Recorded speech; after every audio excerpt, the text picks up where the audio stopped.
네, 수고하셨습니다. 용해인 의원 질의해 주십시오. 네, 기본소득당 용해인 의원입니다.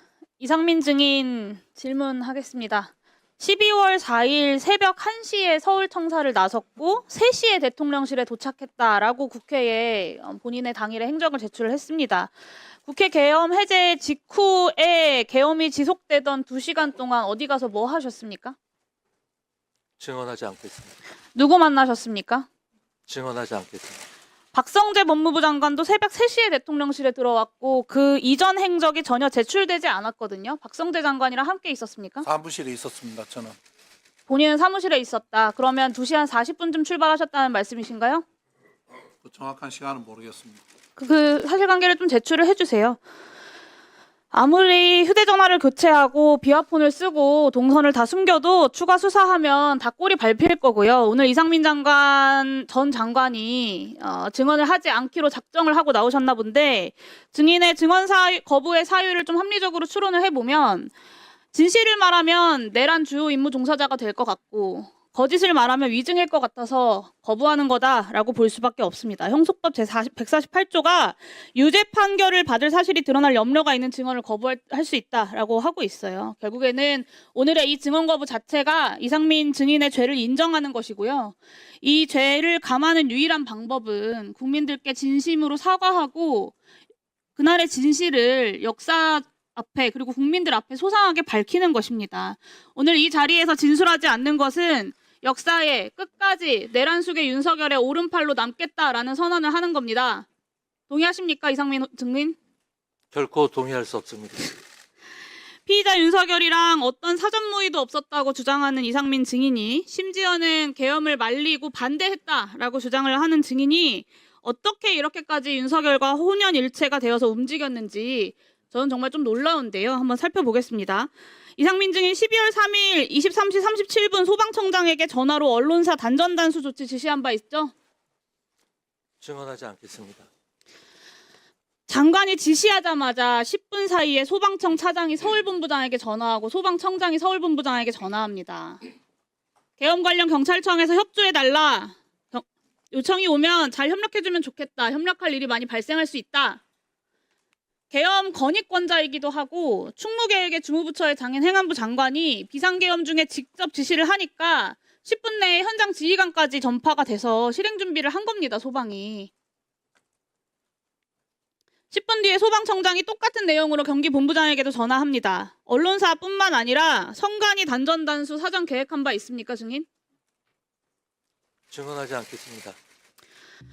어디까지 실행된 건지 추가 확인되어야겠지만 이상민 장관이 오늘 증언을 거부하고 있지만 소방청장과 소방공무원들의 증언도 그렇고 그날의 행적도 그렇고 아주 구체적이고 직접적인 지시들이 있었습니다. 저는 소방청장에게 내렸던 이 지시만 해도 이상민 증인은 이미 내란 중요 임무 종사자라고 확정해야 된다라고 보고요.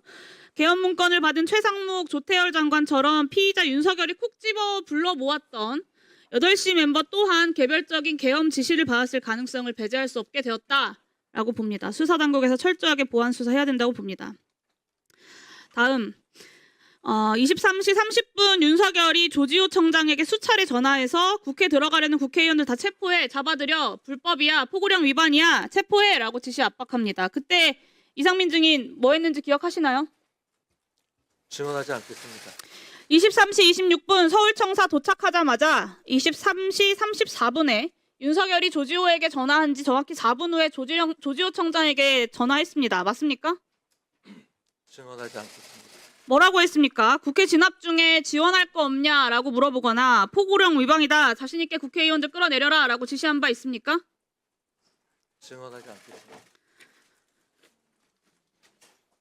증언하지 않지만 그날의 행적은 이미 다 드러나 있습니다. 3분 뒤인 23시 37분에 소방에게 전화해서 경찰 단전단수 지원하라고 지시합니다. 이게 윤석열이 경찰을 압박한 지 10분도 안 돼서 다 벌어진 일들이에요. 0시 30분에 윤석열이 이진우 수방사령관에게 전화해서 아직도 못 들어갔어? 본회의장 들어가서 4명이 1명씩 들쳐업고 나오라고 해! 라고 압박합니다. 이때 증인은 긴급 간부회의 그리고 경찰은 지휘부 회의를 갖습니다. 그 직후인 0시 39분에 경찰이 행정안전부에 재난안전통신망 이동기지국 설치를 요청합니다. 이 이동기지국이 출동한 곳이 딱 세 곳이에요. 국회의사당, 그리고 국회의장 공간이 위치한 한남동 공관촌, 그리고 대통령실 인근입니다. 이 공간이 어떤 곳이냐면요. 계엄 당시에 수방사 군 병력이 배치됐던 곳과 정확히 일치합니다. 0시 56분에 수방사가 서울시에 군경 합동상황실 개소를 문의했다는 것은 이미 알려진 사실이고요. 재난안전통신망은 여기 계신 많은 사람들이 알고 있는 것처럼 수방사, 경찰, 그리고 소방, 서울시, 행안부가 함께 통신할 수 있도록 되어 있습니다.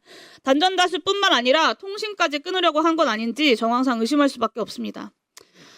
다음입니다. 비상계엄 해제 의결 이후에도 장관은 경찰국장을 통해서 경찰 상황을 수시로 확인을 했어요. 이동기지국을 그대로 아침까지 배치를 했고 4일 아침 외출하고 국무위원 간담회하고 저녁에 안가에서 회동을 합니다. 계엄 수습책 논의에 앞장선 것으로 보여요. 그리고 그 다음날 국회에 출석해서 처음으로 고도의 통치 행위라는 변론 방향을 제시를 합니다.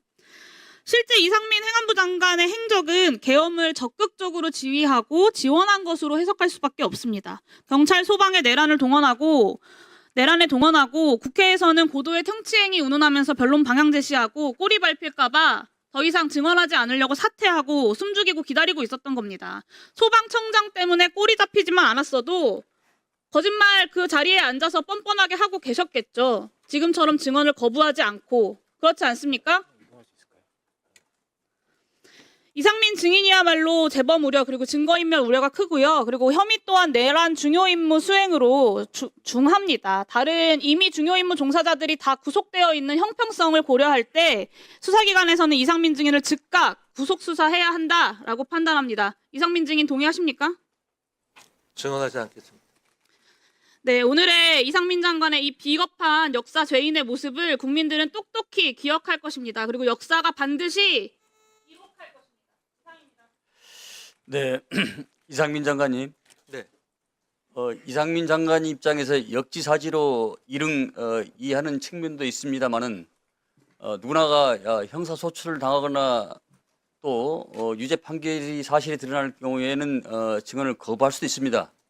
그러나 반면에 정당한 이유 없이 거부하면 이 또한 3년 이하의 징역과 3천만 원 이하의 벌금을 받는 것도 사실입니다. 그러나 이 역사적 또 현실적 이 법적 제재 또 증언에 관한 거부를 떠나서 이 중차대한 역사적 시점에서 옳고 그름의 시비 곡절은 곡학 아세의 자세가 아닌 국민을 위해서 정말 역사의 기록은 그 유물을 떠나서 반드시 남겨야 되지 않겠습니까? 이 소중한 시간에 거부한다 이러면 저는 안 된다고 생각합니다. 다시 한번 재고를 촉구합니다. 위원장님,